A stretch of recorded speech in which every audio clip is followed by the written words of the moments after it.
Lebetkin, the Rabbi from another planet. Please like, share, and subscribe, and ring that little bell. Ring the little bell so you're notified when new videos drop. And I am a happy camp today. I'm a happy Rabbi today. Why am I happy? Because I've been listening to Big Finish, and I haven't gone, man, they ripped me off there. No, I didn't. I'm not doing that at all. I'm actually very, very happy with it. It's 40 Volume 2. My only criticism is the turgid name of the box set. Other than that, freaking awesome. I mean, awesome beyond awesome. I'm amazed at how awesome it is.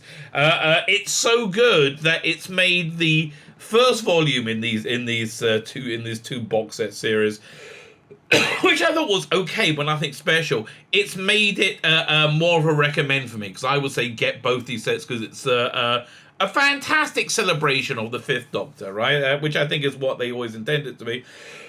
But, you know, Fragis Day, they actually pulled it off. They pulled it off very well. Fine, before we get to the review, like, share, subscribe, comment, all those things are very, very good. I got a bunch of reviews I got to do. You know, I got to finish listening to them. I was listening to Classic Doctors, New Monsters, or New Monsters, Classic Doctors? I don't know what they call it. I'm about halfway through that. And the thing that stopped me listening to it was the first story in it was written by Tim Foley. I was like, and it wasn't very good. It really dragged, right? It really made me have to, I had to force myself to finish it. The second one was okay. But then this came out, 40 came out, 41 and 2 came out. I'm like, okay, fine, I'm going to go into that. But I wasn't enthused because it was the same writer, Tim Foley, who also, he did the sort of Christmas story on the last Ninth Doctor set, which wasn't very good either. So I had no hopes for this, right? Zero hopes, and it was absolutely fantastic, right? Very, very, very authentic Doctor Who, which you don't really get that often nowadays. So again, strong recommend. Like, share, subscribe.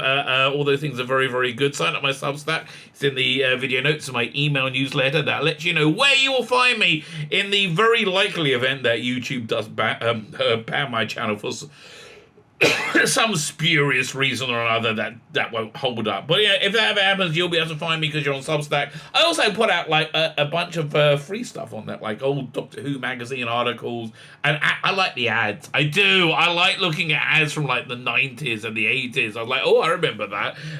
There was this ad in Doctor Who magazine for these masks, like Davros masks, Silurian masks. They were so cool. Oh my God, I ached for that when I was a kid. Now I can afford it. They're out of business. And you will probably never find them. Anyway, that's all of my Substack. It's free. You also have a paid Substack. I'm hoping to get out content on that shortly, or we're coming to the end of the month. When it comes to the end of the month and I haven't put anything out, that normally means there's content coming. So sign up to that as well. That's fantastic. So let's talk about this release, Doctor Who 40. So again, my only real criticism of it is the name of the set, which just doesn't really work, right? I understand it's a celebration of the 40 years since Peter Davison took on the role, but what this is, and especially combining it with the other box set, which had a direct sequel to Tomb of the Cybermen. And when I say direct sequel, as soon as the rocket ship takes off, that's where it starts. And a Ice Warrior story. But these three stories combined, you get a complete overview of the Fifth Doctor's reign, the Fifth Doctor's life, which is essentially the point, and it really works. It really works fantastically. So the premise that you're going into is that the Doctor, Fifth Doctor, the newly regenerated Fifth Doctor, is bouncing around his timeline. Right, he ends up in different parts of the timeline. So he finds about Adric's death. He finds out, he sees different companions. Then finally, he ends up over here in this excellent Autumn story. I honestly, probably one of the best Autumn stories I've ever experienced. Not only is this completely perfect as a Fifth Doctor story, it fits seamlessly into right before Resurrection of Daleks. Because of production schedules, etc., they never could have made it, but you feel the production team could have done this. And I can kind of feel myself watching it in 1982 on Monday or Tuesday night, right? It's a 6-part. We never had a 6-part for the Fifth Doctor before. And again, as I said, everybody in this is pitch perfect. It feels exactly like you. What year was it that was his final years, 83, 84? I think 83. It really feels like it was pulled right out of that. And also, it's doing something interesting and original with the Autons in a really great way. I mean, I can't have so much enough praise for this story.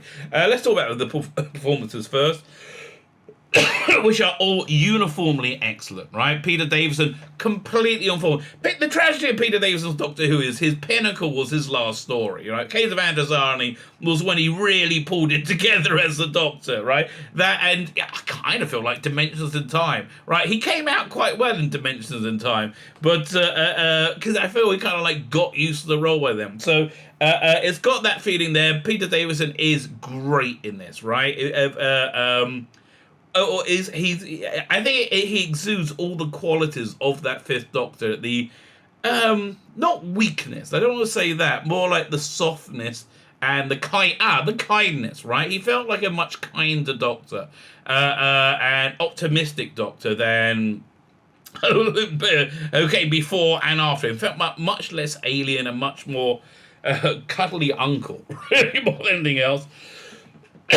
Even if it was like, a somewhat dashingly good-looking cuddly uncle at the time. It's always amazing to me how Peter Davison was kind of a sex symbol, where he looked just kind of like a normal bloke to me. But anyway, I digress. So he's excellent. Janet Field's excellent. Mark Strickson's excellent. So this takes place after Terminus. There's no Nyssa in it.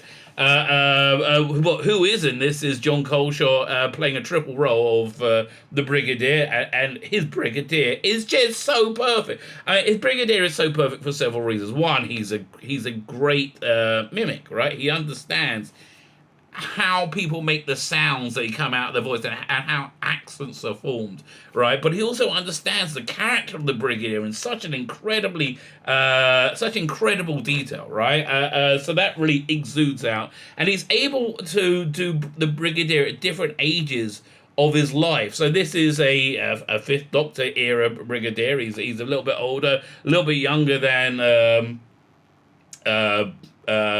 Battlefield. So again, seamless, perfect performance. Now his chameleon it has a bit more dramatic license, because a comedian didn't have that much to do, but he's kind of invented himself reinvented the character, sticking to its origins but doing something new and different with it.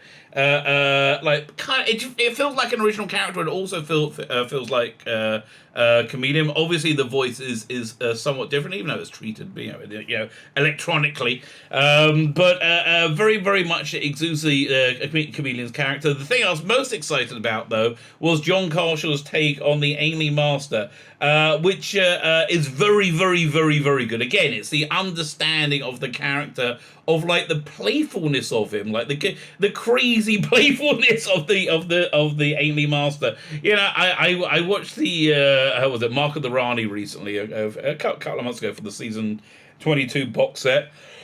And it suddenly made sense to me that the Ainley Master was off his tits on some kind of special K, some ketamine or some crazy alien drug, Sargol, like a death knell. If you get that reference, I'm very impressed. Because especially Mark the Rani, he's like, he's kind of speeding out. He's got some like white powder in his beard. And he looks like a rat. I mean, the whole thing of him being a scarecrow for no reason. That story only makes sense if the Ainley Master had discovered crystal meth, right? So that's basically my take on the Ainley Master. But in this, he's perfect, right? He again feels like he's walked directly out of 1982 or 83, whenever he was. The voice is again, not as perfect as a Brigadier. I can't tell John Coltrane's Brigadier from Nicholas Courtney. I mean, other than Nicholas Courtney, he's sadly passed away, and John Colshaw's still doing well.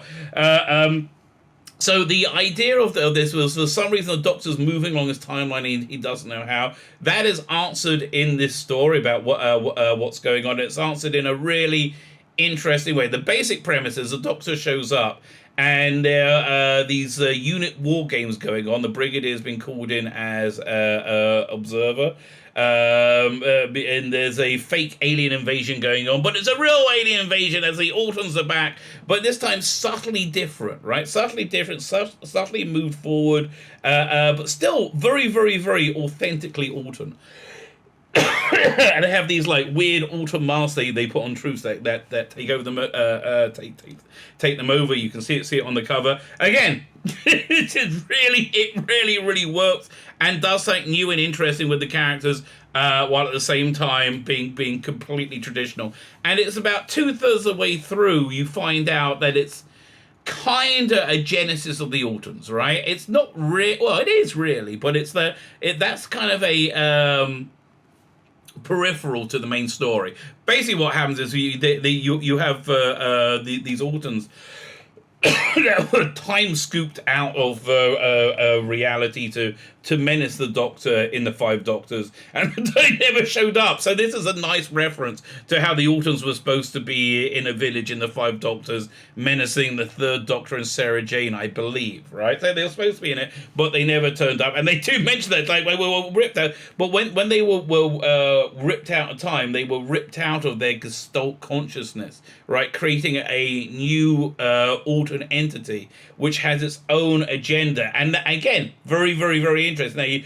put into the mix the Ainley Master with some crazy ancient plan. There's we have some good Gallifreyan lore. We've had quite a bit of good Gallifreyan lore over the last year or two on Big Finish. We had good Gallifreyan lore with this ancient Gallifreyan time spaceship thing, which isn't quite that. But I don't want to give too many heavy spoilers, because it's a great story, right? Again, do you fancy a 6-parter Peter Davison story that's with the Brigadier and the Master and Chameleon and Turlo and Tegan and Autons? Do you fancy it? Well, that's what you get, right? That's what you get, and I don't feel any current day lecturing, which is a common problem. It was a common problem in today's Big Finish. Not there at all. Just a wonderful references of the past. And also we touch a little bit on the future timeline of the Fifth Doctor. Again, making it something that encompass these two box sets encompass the entirety of the Fifth Doctor's life. If you're somebody who loves that, I would recommend both of them now, right? This first box set has been made better by how great this is, right? It's so rare I get to enthuse like this, but I'm really happy to be able to do it. It's just an absolutely great set. They talk a lot about how they filmed this in lockdown, and boy, that sounds really dated now. It sounds weird. Like I said, we can, I work from home where it's better than going on a designated walk. You forget about how weird it was. It's a nice little time capsule in that, but just general. I have absolutely no complaints about this story whatsoever, other than the box set title, which 42. I mean, that's even more confusing, right? I mean, you should have had something that, like, the Lives of the Fifth Doctor or something like that, right? This 40 thing just, that didn't work. The name of the story, though, is called what's it called again? The Auton Infinity, it deals a lot with the genesis of the Autons towards the later part of it. There's some great references to past Doctor as well, of past Master stories, of future unit stories. It's not intrusive, it's not fan wanky. It all just comes together to make a solid, enjoyable narrative. It feels like Tea Time 1983, right? That's basically what it feels like. Tea Time 1983, if that's the right year. I can't really remember. Okay, look, I'm an old man. What do you want out of me? But yes, very, very good, right? Very good. So it's a recommend. My name is Tzvi Lebetkin, the Rabbi from another planet. Please like, share, and subscribe, and ring that little bell. Ring the little bell so you're notified when new videos drop.